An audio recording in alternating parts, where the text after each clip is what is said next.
আসসালামু আলাইকুম। আমরা দেখব 99তম ব্যাংকিং ডিপ্লোমা এআইবিবির ক্রেডিট অপারেশন অ্যান্ড ম্যানেজমেন্ট এই সাবজেক্টের মডিউল বি থেকে আজকে আমরা আলোচনা করব principles of sound lending and credit process and investigation. এই অধ্যায় থেকে আজকে আলোচনা করব।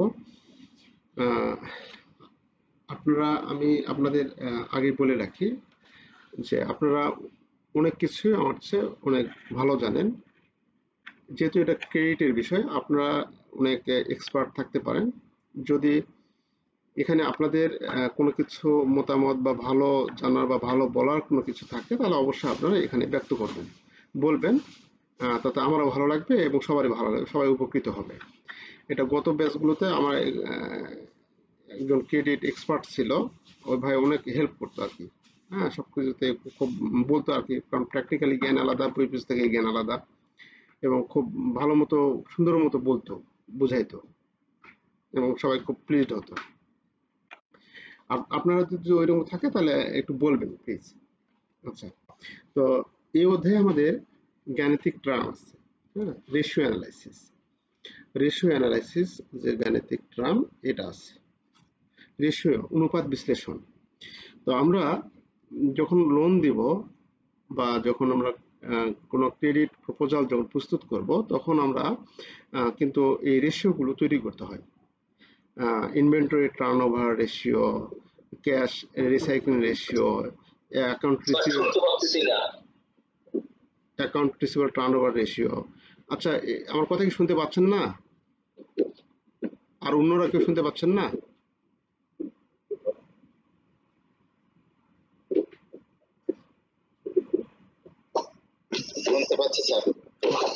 ভাই, আপনি হচ্ছে ইয়াটা অন করে নিবেন, অডিওটা অন করে সেলুলার করে নিন, অডিও অডিও অডিও অপশনে গিয়ে, তাহলে শুনতে পাবেন।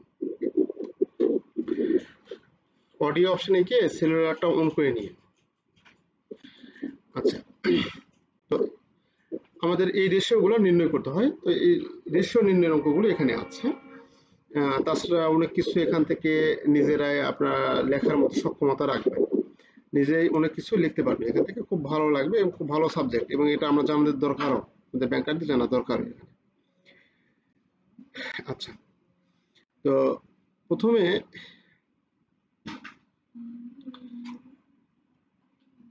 আমাদের মোট এখানে প্রশ্নই আছে 24টি প্রশ্ন, ছোট অধ্যায়। 24টি প্রশ্নের মধ্যে আমাদের হচ্ছে প্রথম প্রশ্ন হচ্ছে ভালো বা সাউন্ড ঋণ দেওয়ার নীতিগুলো কি, বা একজন গ্রাহকের ক্রেডিট বাড়ানোর আগে ব্যাংকারকে কোন কোন বিষয় অনুসরণ করা উচিত। একটু শব্দ হচ্ছে মনে হয়। আচ্ছা, শব্দ আসতেছে, একটু মিউট করে নেবেন। আচ্ছা, তাহলে এই 1 নম্বর প্রশ্ন থেকে আমরা শুরু করব। এখানে অনেক চমৎকার চমৎকার কিছু আলোচনা আছে, যেটা আপনার জানার জন্য জরুরি, ব্যাংকার হিসেবে জানার জন্য জরুরি। অনেক চমৎকার চমৎকার প্রশ্ন এখানে জানার আছে আমাদের। তো প্রথমে এখানে বলা আছে যে সাউন্ড ভালো বা সুষ্ঠু বা সাউন্ড ঋণ দেওয়ার নীতিগুলো আলোচনা করুন, অথবা গ্রাহককে ক্রেডিট বাড়ানোর আগে ব্যাংকারের কোন দিক অনুসরণ করা উচিত। ক্রেডিট দেওয়ার আগে কোন দিকগুলো অনুসরণ করা উচিত। দেখুন, প্রশ্ন অ্যান্সারটা মনে হচ্ছে আপনার কাছে দুই রকম মনে হতে পারে, কিন্তু দুই রকম না।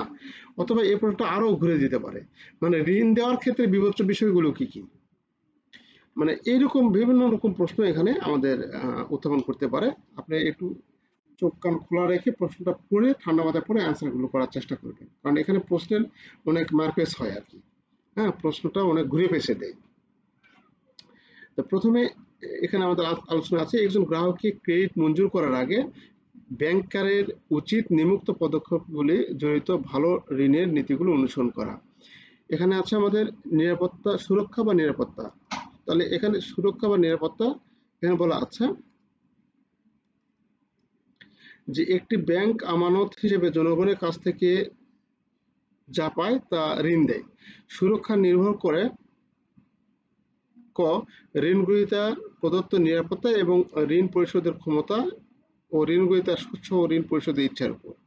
ব্যাংকে নিশ্চিত করতে হবে যে প্রদত্ত নিরাপত্তা পর্যাপ্ত এবং সহজে উপলব্ধিযোগ্য এবং ঋণগ্রহীতা একজন সততা, ভালো চরিত্র এবং খ্যাতি সম্পন্ন ব্যক্তি। অর্থাৎ আপনি এখানে দেখবেন ঋণগ্রহীতাকে অবশ্যই ভালো হতে হবে, সৎ হতে হবে, তার পূর্ববর্তী ব্যাংকের এভিডেন্সগুলো দেখতে হবে যে সে তার পেমেন্টগুলো কীরকম ছিল এবং তার সারাউন্ডিং পরিবেশ থেকে, আমাদের আশেপাশের পরিবেশ থেকে তাকে জানতে হবে সে কীরকম মানুষ, তার ব্যবসা কীরকম চলে। এই জিনিসগুলো আমাদের নিতে হবে আর কি তাকে ঋণ দেওয়ার আগে। 2 নম্বর আছে তারল্য। তারল্য তার অর্থ পরিশোধ করার মতো ক্ষমতা কিরকম আছে সেটা আমাদের দেখতে হবে। তারল্য বলতে সম্পদের স্বল্প সময়ের মধ্যে ক্ষতি ছাড়াই নগদে রূপান্তর করার ক্ষমতাকে বোঝায়। স্বল্প সময়ে যত দ্রুত সম্পদকে তরল টাকায়, মানে নগদ টাকায় রূপান্তর করার ক্ষমতাকে তারল্য বলে।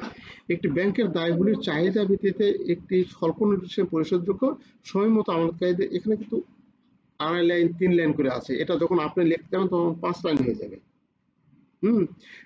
এত কিছু আপনি লেখার দরকার নেই, এখান থেকে just 1 line 1.5 line 1 line 1.5 line আপনি লেখার চেষ্টা করবেন।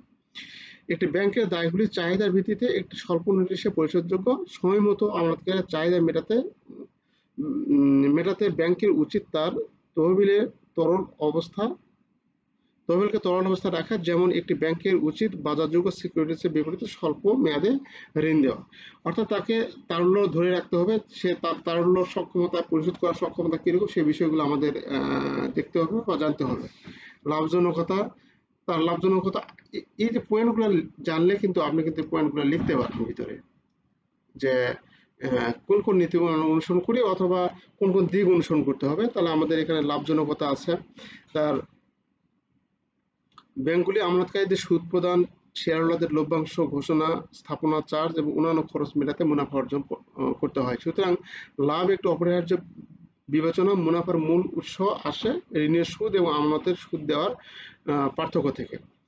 একটি ব্যাংকে অবশ্যই তার তহবিলকে এমনভাবে ব্যবহার করতে হবে যাতে তারা ব্যাংকের জন্য পর্যাপ্ত রিটার্ন আনতে পারে। উৎপাদনমূলক উদ্দেশ্য, সিকিউরিটি। এখানে আমাদের উৎপাদনমূলক উদ্দেশ্য, ঋণ মঞ্জুর করার আগে একজন ব্যাংকারকে কোন উদ্দেশ্যে একটি প্রয়োজনে সে সম্পর্কে জিজ্ঞাসা করা উচিত। জল্পনা কল্পনা বা মজুতদারির মতো অনাকাঙ্ক্ষিত কাজের জন্য ঋণ নিরুৎসাহিত করা উচিত। আর্থিক আবাসন দেওয়ার আগে একজন ব্যাংকারকে সেই উৎসটি বিবেচনা করা উচিত যেখান থেকে ঋণ পরিশোধের প্রতিশ্রুতি দেওয়া হয়েছে।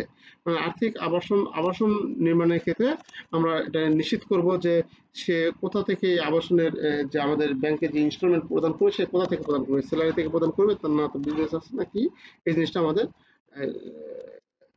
ঠিক করতে হবে যে এই উৎস থেকে আমাদের দিবে।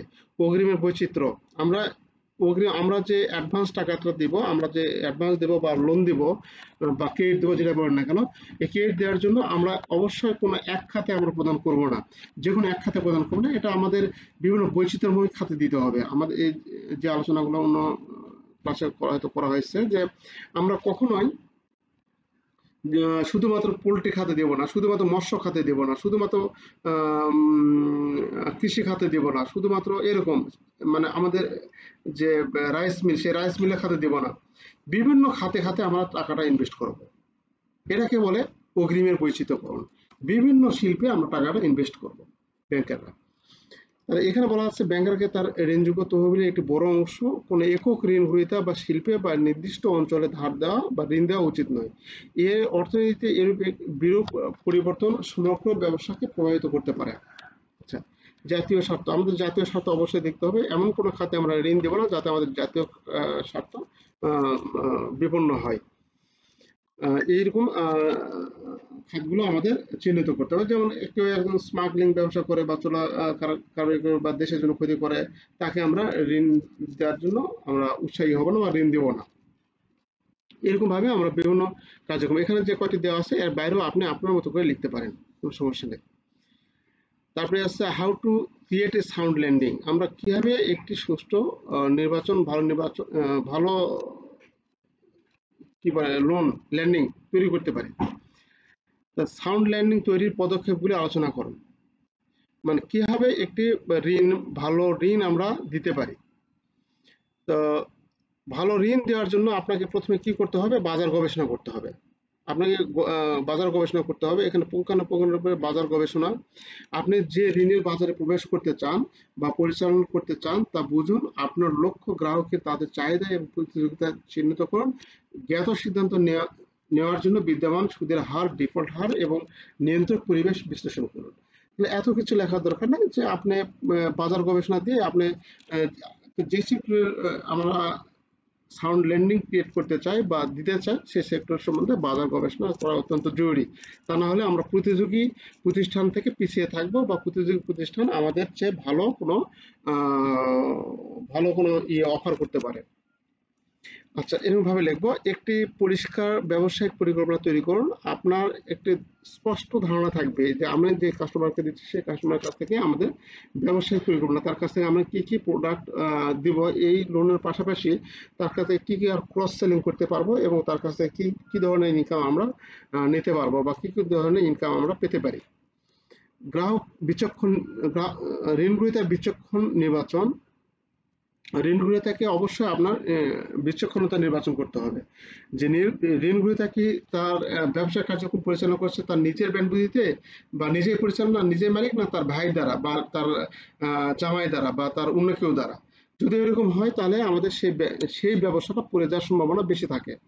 যে তৃতীয় পক্ষ বা ব্যাংক মালিক, ব্যাংক ঋণ গ্রহীতা, এর বাইরে যদি তৃতীয় পক্ষ সে ব্যবসার পিছনে ইনভলভ থাকে তাহলে মনে রাখবেন সেই ব্যবসার পড়ে যাওয়ার সম্ভাবনা খুব বেশি থাকে, খুবই বেশি থাকে। তো এখানে আমাদের গ্রাহকের বিচক্ষণতা আমরা দেখব, মূল্যায়ন করবো যে গ্রাহক কিভাবে তার প্রতিষ্ঠানকে মূল্যায়ন করছে, কিভাবে প্রতিষ্ঠান চালায়, এটা আমরা নির্বাচন করব। আপনি এক লাইন লিখবেন যে গ্রাহকের তার বিজনেস সম্বন্ধে গ্রাহকের বিচক্ষণতা আমাদের দেখা জরুরি। তা না হলে গ্রাহকের বিচক্ষণতার অভাবে তার ঋণ ডিফল্টের দিকে পরিচালিত হতে পারে বা যেতে পারে। নিচ্ছিদ্র ডকুমেন্টেশনের ক্ষেত্রে কোনো ঘাটতি রাখা যাবে না। ডকুমেন্টেশনের ক্ষেত্রে কোনো ঘাটতি রাখা যাবে না, অবশ্যই ডকুমেন্টেশন ক্লিয়ার থাকতে হবে, স্পষ্ট থাকতে হবে। অনেকে ডকুমেন্টেশন অনেক কিছু করে দেয় কিন্তু সেটা নেওয়া যাবে না। কমপ্লায়েন্স এবং লিগাল ফ্রেমওয়ার্ক, আমাদের কমপ্লায়েন্স এবং legal framework, compliance Bangladesh bank যে গাইডলাইন আমাদের দিয়েছে এবং আমাদের ব্যাংকের যে গাইডলাইন আছে সেই গাইডলাইনের বাইরে কখনোই যাওয়া যাবে না এবং লিগাল ফ্রেমওয়ার্কের মধ্যে থাকতে হবে, আমাদের আইনের একটা কাঠামোর মধ্যে থাকতে হবে, বেআইনি কোনো কাজ করা যাবে না। আমি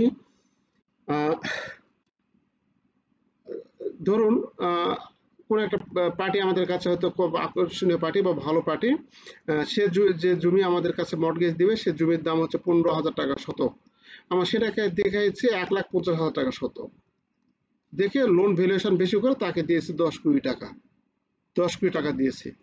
এখন এটা যে আরএম করেছে সে আরএম এর কিন্তু এটা সে আরএম এর দায়বদ্ধতা এটা, কারণ কখনোই 50,000 টাকার জমি কখনো 1,50,000 টাকা হবে না।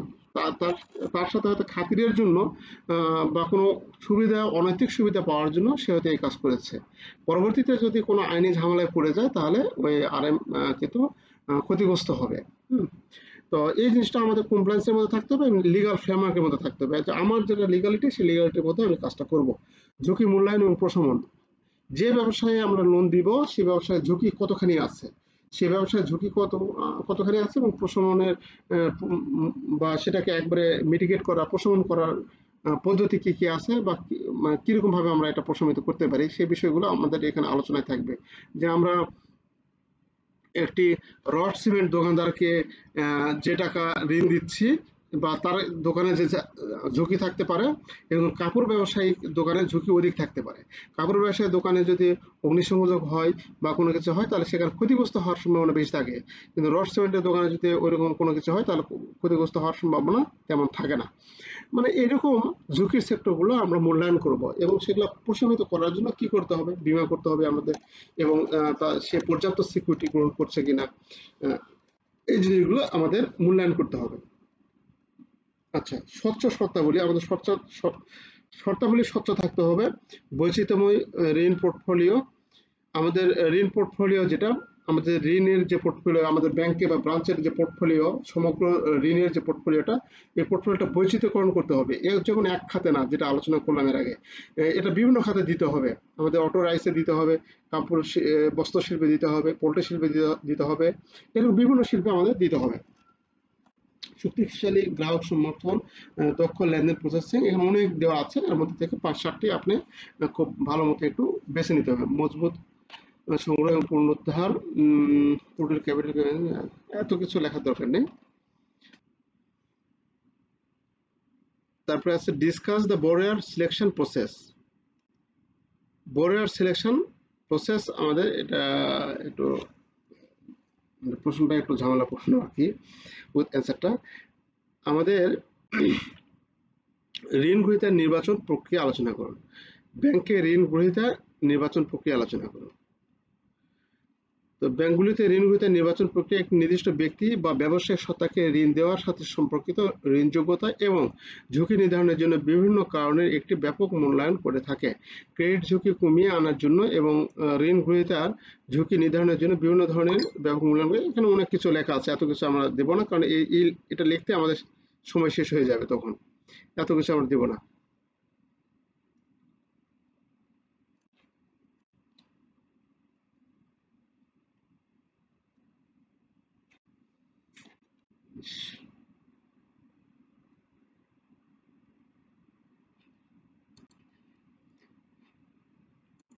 ব্যাপক নেটওয়ার্কের সমস্যা।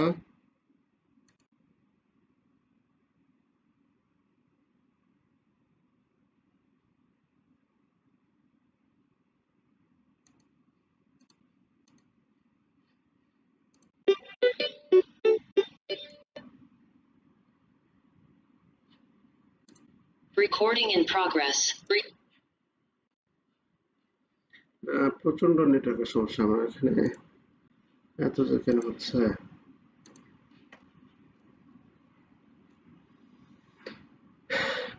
আচ্ছা, এখানে অনেক কিছু লেখা আছে, এটা আমরা লিখবো না, আমরা জাস্ট লিখবো যে নিম্নে ব্যাংকের ঋণ গ্রহীতার নির্বাচনের প্রক্রিয়া আলোচনা করা হলো। আমরা এখানে দেখবো যে 1 নম্বর প্রত্যাশিত ব্যবসায়িক বিভাগ বা খাত। প্রত্যাশিত ব্যবসায়িক বিভাগ বা খাত, আমরা এখানে ঋণ গ্রহীতার নির্বাচন যে করবো, তার আমাদের প্রত্যাশিত যে ব্যবসায়িক বিভাগ বা খাত তার আছে কি নাই। যদি এখানে বলা আছে যে যদি ঋণ গ্রহীতার ব্যবসায়িক বিভাগ বা খাত উপযুক্ত বলে বিবেচিত না হয় বা খুব বেশি ঝুঁকি সৃষ্টি করে, তাহলে ঋণের আবেদন প্রত্যাখ্যান করা ভালো। প্রত্যাশিত ব্যবসায়িক খাত, প্রত্যাশিত ব্যবসায়িক খাত, এখানে একের মধ্যে আবার দুটা স্টেপ আছে, 1, 2। তো এখানে যদি ঋণ গ্রহীতার ব্যবসায়িক বিভাগ বা খাত উপযুক্ত বলে বিবেচিত না হয় বা খুব বেশি ঝুঁকি সৃষ্টি হবে বলে মনে করছেন, আপনি সেটাকে নাকচ করে দিবেন যে লোন হবে না, বা ওনাকে বলে দিবেন আপনি যে কোনো সমস্যার কারণে আপনার লোনটা হচ্ছে না। আর যদি এটা উপযুক্ত বলে মনে হয় বা বিভাগ বা সেক্টর উপযুক্ত বলে মনে হয়, তাহলে পরবর্তী ধাপে চলে যান, মানে দুই নম্বর ধাপে যাবে। যদি 1 নম্বর ধাপে হয়, তাহলে 1 নম্বর ধাপে তো ক্লোজ করে দিলেন। কিন্তু যদি উপযুক্ত মনে হয়, তাহলে 2 নম্বর ধাপে যায়। 2 নম্বর ধাপে কি বলছে, যদি অনুরোধ প্রত্যাশিত ঋণের প্রত্যাশিত ঋণের প্রত্যাশিত ধরনের ঋণ সুবিধা, এখানে বলা আছে 2 নম্বরে, যদি অনুরোধ করা ঋণ সুবিধাগুলি ব্যাংকের অফারগুলির সাথে সামঞ্জস্য না হয়, মানে গ্রাহক যে ঋণটা চাচ্ছে আমাদের সাথে সামঞ্জস্যপূর্ণ না হয় বা খুব বেশি ঝুঁকিপূর্ণ মনে হলে আবেদনটি কি করতে হবে, নাকচ করে দিতে হবে। আর যদি ঋণ সুবিধা উপযুক্ত মনে হলে তার পরবর্তী স্টেপে যেতে হবে, তার পরবর্তী ধাপে এগিয়ে যেতে হবে। পরবর্তী ধাপ কোনটা, এই 3 নম্বর স্টেপ। 3 নম্বর স্টেপে এখানে এই প্রশ্ন অনেক ভালো, শিল্পে ঋণের লক্ষ্য বিতরণ। যদি ঋণ গ্রহীতা ঋণের লক্ষ্যমাত্রা ও বিতরণের প্রয়োজনীয়তা শিল্পের জন্য গ্রহণযোগ্য সীমা অতিক্রম করে, তবে আবেদনটি প্রত্যাখ্যান করতে হবে। মানে একই কথাই বলছে, এটা প্রত্যাখ্যান করতে হবে। আর যদি আমাদের মধ্যে থাকে, গ্রিপের মধ্যে থাকে, যদি গ্রহণযোগ্য সীমা মধ্যে থাকে, তাহলে পরবর্তী স্টেপে যেতে হবে। পরবর্তী স্টেপ কি, একক ঋণ গ্রহীতা গ্রুপ সীমা অনুরোধকৃত একক, মানে একই কথাই, মানে এটার অ্যান্সারটা লেখার ধরন একই, খালি জাস্ট পয়েন্টগুলো আপনার মনে রাখা। এই যে পয়েন্টগুলো, এই পয়েন্টগুলো আপনার মনে রাখা একান্তই দরকার। এই পয়েন্টগুলো মনে থাকলে আপনি এই অ্যান্সারটা সহজে করতে পারবেন। অনুরোধ করা একক ঋণ গ্রহীতা বা গোষ্ঠীর সীমা ব্যাংকের ঝুঁকি সহনশীলতা অতিক্রম করলে আবেদনটি প্রত্যাখ্যান করা যেতে পারে। প্রথমটা যদি আপনার শর্তের সাথে না মিলে, তাহলে আবেদন প্রত্যাখ্যান, আর যদি শর্তের সাথে মিলে পরবর্তী স্টেপে যাবে। মানে এইভাবে আমাদের যে পয়েন্টগুলো আমাদের এগোতে হবে। এটা আছে ব্যবস্থাপনা সংস্থা, বিপণন, এর প্রযুক্তিগত দিক, সিআইবি, ব্যাংক স্টেটমেন্ট এবং কন্ট্রাক্ট পয়েন্ট ভেরিফিকেশন, সিবিপি। তারপরে আছে ঐতিহাসিক তথ্যের উপর ভিত্তি করে তার আর্থিক বিশ্লেষণ, মানে পূর্বে যে ব্যাংক লেনদেন করেছে তার তথ্যের উপর আর্থিক বিশ্লেষণ। তারপরে আছে প্রজেক্টেড ডেটার উপর আর্থিক বিশ্লেষণ, ঋণের কাঠামো, মূল্য, মেয়াদ, প্রকৃতি ইত্যাদি, নিরাপত্তা ব্যবস্থা, প্রকৃতি, পরিমাণ, গুণমান ইত্যাদি, আর্থসামাজিক এবং পরিবেশগত দিক, অনুমোদন এবং ডকুমেন্টেশন। লাস্টে আসে অনুমোদন এবং ডকুমেন্টেশন থাকে, তারপরে ঋণ বিতরণ করে দিবেন। তাহলে এই এতগুলো প্রসেস 13টা, হ্যাঁ, এখন ধাপ 13টা আছে, 13টা ধাপ আপনাকে অতিক্রম করে আপনি ঋণ গ্রহীতা নির্বাচন প্রক্রিয়া সম্পন্ন করতে পারেন, মানে ঋণ দিতে পারেন একবারে। তাহলে আমাদের এই 13টা ধাপ একটু মনে রাখতে হবে, এবং আপনার 13টা ধাপে যে মনে রাখতে হবে না, আপনার মোটামুটি একটু কম্বাইন করে একটু কমিয়ে নিয়ে এসে আপনি 7টি-8টি পয়েন্টের মধ্যে এটা আপনি এই ঋণ বিতরণ পর্যন্ত নিয়ে আসবেন, মানে লাস্ট ফিগারটা ঋণ বিতরণ পর্যন্ত যেন আসে। এগুলো তো আমাদের কাছে অনেক জরুরি। অনুমোদন, ডকুমেন্টেশন, ঋণ বিতরণ, তার মধ্যে আছে ঋণের কাঠামো, ঋণের মেয়াদ কত হবে, মূল্য কত হবে, প্রকৃতি কি প্রকৃতির হবে এটা দিতে হবে, তারপরে আছে ডেটার বিশ্লেষণ, সিআইবি টাইপ এটা দিতে হবে, হ্যাঁ, এটা তো অবশ্যই দিতে হবে আমাদের, তাই না? তারপরে ঋণের লক্ষ্য বিতরণ, এই যে পয়েন্টগুলো আপনি একান্ত জরুরি, এরকম 6-7টি পয়েন্ট আপনি বাঁচবেন। আচ্ছা, ওর মধ্যে এই পয়েন্টগুলো যদি ঢুকে মানে দেওয়ার চেষ্টা করবেন, আর কি হয়তো 2-3টা মিলে একত্রিত একটা কম্বাইন্ড পয়েন্ট করবেন। তবে আপনার মধ্যে আপনি স্বাভাবিকভাবে যেটা জানেন, স্বাভাবিকভাবে ব্যাংকের এক্সপিরিয়েন্স থেকে যে জিনিসগুলো একটা ঋণগুলো থেকে ঋণ যে নির্বাচন দেয়, সে প্রথম স্টেপ থেকে শুরু করে শেষ পর্যন্ত আপনি একটা ধাপে ধাপে ধাপে ধাপে লেখার চেষ্টা করবেন, আপনি খুব ভালো মার্ক পাবেন তাহলে। আচ্ছা, তো এখানে ব্যাংকের ঋণগুলিতে নির্বাচনের প্রক্রিয়া আমরা দেখলাম। তারপরে আছে discuss the function of relationship manager in loan origination. ঋণ তৈরিতে একজন রিলেশনশিপ ম্যানেজারের কার্যাবলী আলোচনা করুন। গুরুত্বপূর্ণ, আপনাদের সবাই অপারেশন ম্যানেজার হবেন একজন, বা কেউ হয়তো হয়ে চলে গেছেন, কিন্তু আমাদের এটা অনেক গুরুত্বপূর্ণ একটা প্রশ্ন। ঋণ তৈরিতে একজন রিলেশনশিপ ম্যানেজার, সরি এটা তো আরএম, অপারেশন কি আছে, ও সরি, আরএম, রিলেশনশিপ ম্যানেজার মানে একজন আরএম, অর্থাৎ একজন যে অফিসার, যে প্রথম অবস্থায় লোনের যে অ্যাপ্লিকেশন, যে কাগজপত্র ডকুমেন্টেশন গুলো যেটা লোন ঋণগুলি তার কাছ থেকে নেয়, তাকে বলে রিলেশনশিপ ম্যানেজার বা আরএম, সংক্ষেপে বলে আরএম। আচ্ছা আচ্ছা, একজন আরএম এর কার্যাবলী আলোচনা করুন। এই প্রশ্নটা অনেক বেশি গুরুত্বপূর্ণ, অনেক বেশি ইম্পর্টেন্ট এবং গুরুত্বপূর্ণ। তো 1 নম্বর হচ্ছে ক্রেডিট। পয়েন্টগুলো এখানে মনে রাখবেন, এগুলো কিন্তু ভিতরে লেখা, আপনি কিন্তু লিখতে পারবেন, খুব ইজিলি লিখতে পারবেন। ক্রেডিট সুবিধা সম্পর্কে ক্লায়েন্টের সাথে আলোচনা। আপনি লোন দিতে চাচ্ছেন, আপনি একজন লোন অফিসার, আপনি লোন দিতে চাচ্ছেন, তাহলে আপনাকে কি করতে হবে? প্রথমে ক্লায়েন্টের সাথে আলোচনা করতে হবে, সে কথা আপনার প্রথম থেকে শুরু করে শেষ পর্যন্ত আপনি কি কার্যক্রমগুলো সম্পূর্ণ করেছে এগুলো এখানে লিখবেন, ভাষার মাধ্যমে উপস্থাপন করবেন। 2 নম্বর প্রত্যাশিত ব্যবসায়িক বিভাগ, খাত এবং ওই যে ওখানে যেটা আলোচনা করছে ওগুলাই, খাত এবং প্রত্যাশিত ঋণের সুবিধা নিশ্চিত করা। শিল্পের ঋণ প্রদানের লক্ষ্য বিতরণ এবং একক ঋণ গ্রহীতা গ্রুপ সীমা পর্যালোচনা করা। এখন আপনার কাছে মনে হবে, যেটা আমি বুঝি, যে আপনার কাছে মনে হবে যে এগুলা মনে রাখবো কিভাবে, এগুলা তো মনে রাখা বিরক্ত, এই ভাষায় প্রয়োগ করতে হবে এরকম না, আপনার ভাষা আপনি প্রয়োগ করুন। আপনি কি করবেন, আপনি যদি অফিসার হন তাহলে আপনাকে যদি লোনের টার্গেট থাকে, লোন তো দিতে হবে, লোন দিতে গেলে কি হবে, আপনি ক্লায়েন্ট খুঁজে বের করতে হবে, ক্লায়েন্টের সাথে আলোচনা করতে হবে না, তারপরে প্রত্যাশিত আপনার উপর কোন কি লোন দিচ্ছে টার্গেট, এসএমএ লোন না মাই লোন দিছে, না কি লোন দিয়েছে, আপনার কর্পোরেট লোন দিয়েছে, সে কোন যে লোন দিয়েছে সেই লোন সম্পর্কে আপনাকে ক্লায়েন্টের কাছে আপনি ইয়ে করবেন, ব্যাপারটা তুলে ধরবেন। কোন সেক্টরে লোন দিবে, কৃষি খাতে না এসএমএ খাতে না কোন খাতে, সেটা তুলে ধরবেন।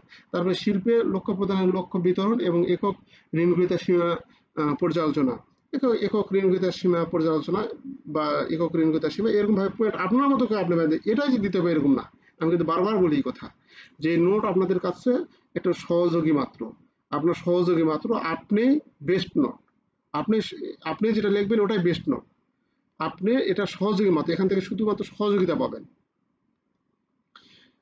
4 নম্বর আছে সম্পর্কিত কাগজ নথিপত্র ইত্যাদি সহ ক্লায়েন্টের কাছ থেকে ক্রেডিটরের অনুরোধ করা। এগুলো এত কিছু হয়তো মনে নেই, আপনার এত কিছু মনে নাই, এটাই দিতে হবে, তার এত কিছু মনে নাই, আপনি ধাপকে ধাপ দিবেন। দাখিলকৃত নথিপত্র এবং তথ্য যাচাই বাছাই, তার নথিপত্র দাখিল এবং তথ্য এগুলা তো আপনার মনে নাই, দিলেন সমস্যা, নো প্রবলেম, দেওয়ার দরকার নেই। দাখিলকৃত নথিপত্র ও তথ্য যাচাই, অন্যান্য সমস্ত প্রয়োজনীয় তথ্য সংগ্রহ করা, ব্যবস্থাপনাগত, সাংগঠনিক, বিপণন, প্রযুক্তিগত, আর্থসামাজিক, পরিবেশগত দিক মূল্যায়ন করা। এই পরিবেশ যে কোনো ক্ষেত্রেই কিন্তু পরিবেশগত কিন্তু একটা দিক থাকে, হ্যাঁ, সব ক্ষেত্রেই সেই দিকের কথাগুলো আলোচনা করতে হবে। আমাদের ক্রেডিট অ্যাডমিনিস্ট্রেশন, ক্যাড এবং সিআইবি সংগ্রহ করা, তারপর আছে এর মাধ্যমে ক্যাডের মাধ্যমে সিআইবি সংগ্রহ করা, তারপরে ঋণ কাঠামো, ঋণের উদ্দেশ্য বিশ্লেষণ করা, আর্থিক বিশ্লেষণ, ঐতিহাসিক বা প্রজেক্টের ডেটা। আমাদের কাস্টমারের যে ঐতিহাসিক ডেটা বলতে এখানে সে পূর্বে যে কাজগুলো করেছে সেই কাজগুলো কোথায় আছে, আমাদের তার বিভিন্ন রেজিস্টার আছে, ব্যাংক স্টেটমেন্ট আছে, সেই অনুযায়ী আমরা মিলিয়ে দেখব যে ঠিক আছে কিনা।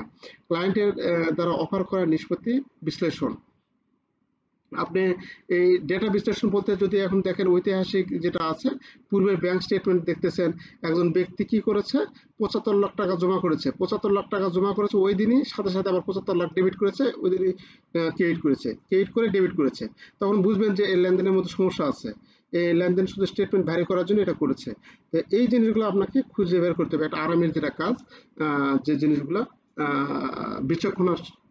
বিচক্ষণতার সহিত একটা ঋণ গ্রহীতাকে মূল্যায়ন করা, যাকে ঋণ আমরা দেবো তাকে মূল্যায়ন করা। এই জিনিসগুলো আমরা দেখবো যে স্টেটমেন্টের সাথে মিলিয়ে দেখবো সে লেনদেন কি রিয়েল লেনদেন করেছে না ফেক লেনদেন করেছে। আচ্ছা, ক্লায়েন্টের দ্বারা অফার করা নিষেধ বিশ্লেষণ, ICRRC এর দ্বারা স্কোর শিট সম্পূর্ণ করা। এখানে 15টি প্রস্তাব দেওয়া আছে, এখন এই 15টির মধ্যে আপনি 6-7টি মানে শেষ পর্যন্ত 6-7টির মধ্যে আপনি ধরে রাখবেন আর কি। ক্লায়েন্টের ECI দ্বারা সম্পন্ন একটি ক্রেডিট যদি সম্ভব হয়, ঋণ কাঠামো এবং নিরাপত্তা ব্যবস্থা চূড়ান্ত করুন। ক্রেডিট প্রস্তাবের পাশাপাশি HOCB বা CRM প্রদানের কাছে অনুমোদন জন্য স্থাপন করা। এখানে অনেক ধরনের পয়েন্ট আলোচনা করা আছে, আপনার কাছে সুবিধার্থে আপনি RM, আপনি লোন দেবেন কোনো একজন গ্রাহককে, তাহলে আপনার কি করা প্রয়োজন, কোথা থেকে শুরু হবে আমাদের ঋণ গ্রহীতা পর্যন্ত, আমাদের ঋণ অনুমোদন পর্যন্ত কি কাজ সম্পন্ন করতে হবে, সেই কাজগুলো পয়েন্ট আকারে এখানে লিখতে হবে।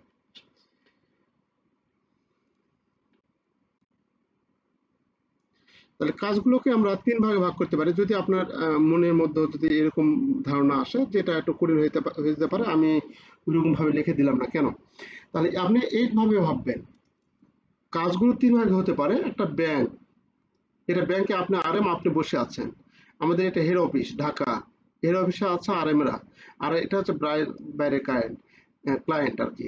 তাহলে আপনি এখান থেকে দেখবেন যে কাজগুলো যেগুলো করতেছেন, এখানে যে কাজগুলো করতেছেন মানে ব্যাংকের বাইরে যে কাজগুলো, আর RM এর যে কাস্টমারের সাথে যে কাজগুলো, কাস্টমারকে প্রথমে কাস্টমারকে অবহিত করুন, কাস্টমারকে বোঝানো, কাস্টমারের ব্যবসা ভিজিট করা, এই জিনিসগুলো।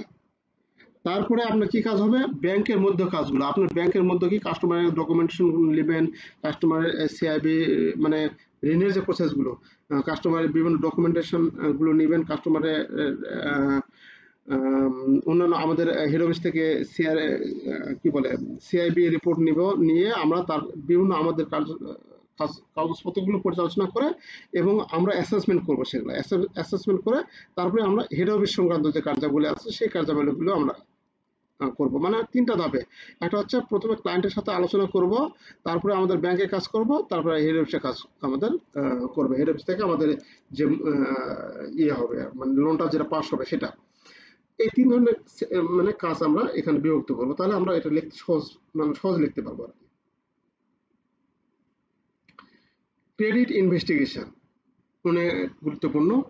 ক্রেডিট ইনভেস্টিগেশন কি মানে, ক্রেডিট তদন্ত বা ক্রেডিট ইনভেস্টিগেশন কি মানে, এটা ইংরেজি এইভাবে থাকতে পারে অথবা এইভাবে থাকতে পারে, যে ক্রেডিট তদন্ত নামে থাকতে পারে, ক্রেডিট ইনভেস্টিগেশন নামেও বা ঋণ তদন্ত নামেও থাকতে পারে, এটা বিভিন্ন নামে থাকতে পারে।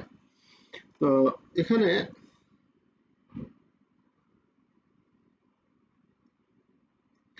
ক্রেডিট তদন্ত বা ক্রেডিট ইনভেস্টিগেশন বা ক্রেডিট চেকিং বা ক্রেডিট বিশ্লেষণ নামে পরিচিত। ক্রেডিট তদন্ত বলতে একজন ব্যক্তি বা ব্যবসায় সত্তার ঋণের যোগ্যতা এবং আর্থিক ইতিহাসে মূল্যায়ন। আর্থিক ইতিহাস বলতে আর্থিক তার পর্যালোচনা ইতিহাস হচ্ছে বিভিন্ন ব্যাংক স্টেটমেন্ট দেখবো আমরা পূর্বের যে লেনদেনগুলো সেগুলো মূল্যায়ন প্রক্রিয়াকে বোঝায়, যেখানে ঋণ পরিচালনা এবং পরিশোধ করার ক্ষমতা নির্ধারণ করা যায়।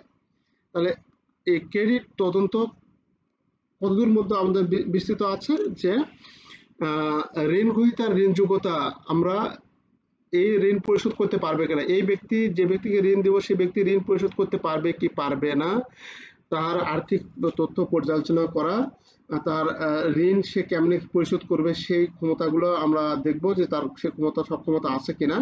এই জিনিসগুলো এই কার্যাবলীর যে প্রক্রিয়াটা তাকে আমরা ক্রেডিট তদন্ত বলি। মানে ঋণ দেওয়া থেকে শুরু করে ঋণ তোলা পর্যন্ত আমরা যে প্রক্রিয়াটা অর্থাৎ ঋণ রিপেমেন্ট নেওয়া পর্যন্ত যেটা কাজের প্রক্রিয়াটা তাকে আমরা ক্রেডিট ইনভেস্টিগেশন বলি।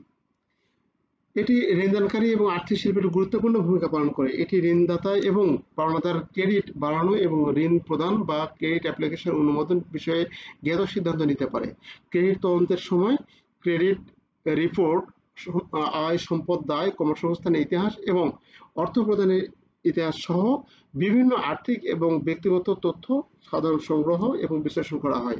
ঋণদাতারা আবেদনকারীকে একটি ক্রেডিট প্রদানের মাধ্যমে ঝুঁকি প্রদানের সাথে ঝুঁকির মাত্রা মূল্যায়ন করতে এই তথ্য ব্যবহার করে। আচ্ছা, সর্বোপরি আমাদের যেটা বলা আছে যে এটি ক্রেডিট তদন্ত হলো একটি প্রতিষ্ঠান দ্বারা কোনো সম্ভাব্য ক্লায়েন্টের ঋণ পাওয়া এবং পরিশোধ করার জন্য ঋণ যোগ্যতা মূল্যায়ন করার প্রক্রিয়া। তাহলে ঋণ পাওয়া থেকে শুরু করে ঋণ পরিশোধ করার জন্য ঋণ যোগ্যতা মূল্যায়ন করার প্রক্রিয়াকে আমরা ক্রেডিট ইনভেস্টিগেশন বা ক্রেডিট তদন্ত বলবো। আচ্ছা, তারপরে এই প্রশ্নটা আমাদের কাছে অনেক ইম্পর্টেন্ট যে ক্রেডিট মূল্যায়নে এটা বিভিন্ন ভাবে থাকতে পারে। ক্রেডিট আবেদন মূল্যায়ন করার সময় ব্যাংকাররা 6C বিবেচনা করেন, তা ব্যাখ্যা করুন। ক্রেডিট অ্যাপ্লিকেশনগুলি মূল্যায়ন করার জন্য ব্যাংকাররা অতিরিক্ত কি বিবেচনা করে ব্যাখ্যা করুন। ক্রেডিট সুবিধা অনুমোদিত দেওয়ার আগে ব্যাংকাররা সন্তুষ্ট হতে আবেদনকারীকে কোন কোন অপরিহার্য বিষয়ের যোগ্যতা অর্জন করতে হয়। ক্রেডিট ঝুঁকি ব্যবস্থাপনা 6C কি আলোচনা করুন। এখন দেখুন এই সবগুলো প্রশ্নের উত্তর কিন্তু একই। এখন এই প্রশ্ন যদি দেয় আপনি কিন্তু আর খুঁজে পাবেন না যে কি চাইছে এটা। আমরা তো বলছি 6C, আর প্রশ্ন বলছে ক্রেডিট সুবিধা অনুমতি দেওয়ার আগে ব্যাংকারকে সন্তুষ্ট হতে আবেদনকারী কোন কোন অপরিহার্য বিষয়ে যোগ্যতা অর্জন করতে হয় সেটা আমাদের লিখতে বলছে। একটা হচ্ছে ক্যারেক্টার, আবেদনকারীকে কোন কোন বিষয়ে যোগ্যতা সম্পন্ন হতে হয়। ক্যারেক্টার, তার ক্রেডিট, আচ্ছা আমরা এটা বলতে ক্রেডিট রিস্ক ম্যানেজমেন্ট 6C, মানে 6টা সি, মানে প্রথম অক্ষর ওয়ার্ডের প্রথম অক্ষর সি হবে, প্রতিটা ওয়ার্ডের প্রথম অক্ষর সি নিয়ে আমরা 6C হয়েছে এখানে। তো এখানে বলছে যে ক্রেডিট রিস্ক ম্যানেজমেন্ট 6C হলো একটি ফ্রেমওয়ার্ক যা আর্থিক প্রতিষ্ঠান বা ঋণদাতা সম্ভাব্য ঋণ গ্রহীতার ঋণ যোগ্যতা মূল্যায়ন করতে ব্যবহার করে। 6C এর নিচে আলোচনা করা হলো চরিত্র, ক্যারেক্টার একটা সি গেল। ক্যারেক্টার বলতে চরিত্র, তার চরিত্র অবশ্যই ঋণ গ্রহীতার ভালো হতে হবে। চরিত্র যদি ভালো না হয়, তার ক্যারেক্টার ভালো না হলে কিন্তু ঋণ আমরা দিব না, কারণ সেখানে আমরা তাহলে ডিফল্ট হওয়ার সম্ভাবনা থাকবে। তারপরে আছে ক্যাপাসিটি, তার অবশ্যই ক্যাপাসিটি থাকতে হবে, সে যে ঋণ দিচ্ছে ঋণ পরিশোধের ক্যাপাসিটি থাকবে, এটা মানে দ্বারা কিন্তু আপনি বুঝতে পারবেন। ক্যাপিটাল, তার অবশ্যই ক্যাপিটাল থাকতে হবে, মূলধন থাকতে হবে, তার আর্থিক ভাবে স্বাবলম্বী হতে হবে। আর্থিকভাবে যদি স্বাবলম্বী না হয় তাকে ঋণ দিয়ে লাভ না, ধরা খাওয়া লাগবে। তারপরে হচ্ছে অবস্থা, কন্ডিশন, তার অবস্থা কিরকম, তার অবস্থাটা আমাদের দেখতে হবে, তার সামাজিক অবস্থা বা তার অর্থনৈতিক অবস্থাটা কিরকম এটা ধরতে হবে। তারপরে আছে কোলাটেরাল বলতে সে যে সিকিউরিটিজের জন্য ক্ষতিপূরণ দিবে, সে ক্ষতিপূরণ যে বন্ধক রাখবে, সে বন্ধক রাখার পর্যাপ্ত পরিমাণ সম্পদ আছে না নাই, এই জিনিসটা আমাদের দেখতে হবে। তারপরে আছে নগদ প্রবাহ, ক্যাশ ফ্লো, তাহলে সব এখানে লেখা হয়নি, এটা হচ্ছে ক্যাশ ফ্লো, এটা হচ্ছে ক্যাশ ফ্লো, যে তার ব্যবসা আছে কিন্তু নগদ প্রবাহ নাই, তাহলে সিন্ডিকেটে বুঝবেন যে সে ব্যবসা ভুয়া। তার ব্যবসা থাকলে অবশ্য ক্রয় বিক্রয় থাকবেই, তাহলে ব্যবসা আছে কিন্তু ক্রয় বিক্রয় নাই, মানে নগদ লেনদেন নাই, ব্যাংকে নগদ লেনদেন, তারা বুঝবেন যে ব্যবসার মধ্যে ঘাবলিং আছে, তাহলে এই নগদ প্রবাহটা আমাদের থাকবে। এই সবগুলো প্রথম সি এরকম প্রথম সবগুলো সি নিয়ে হচ্ছে 6টা সি। হ্যাঁ, এই হচ্ছে 6C। এই 6Cটা একজন ঋণ গ্রহীতার মধ্যে অবশ্যই থাকতে হবে, যদি না থাকে তাহলে বুঝবো যে কোনো ঘাটতি আছে বা তার সে সমস্যার মধ্যে পড়ে, তাকে ঋণ দিলে সমস্যার মধ্যে আমরা পড়ে যাওয়ার সম্ভাবনা আছে। তো আজকে 11টা 1 বেজে গেছে, তো আজকে এখানে শেষ করব। সবাই ভালো থাকবেন। আসসালামু আলাইকুম।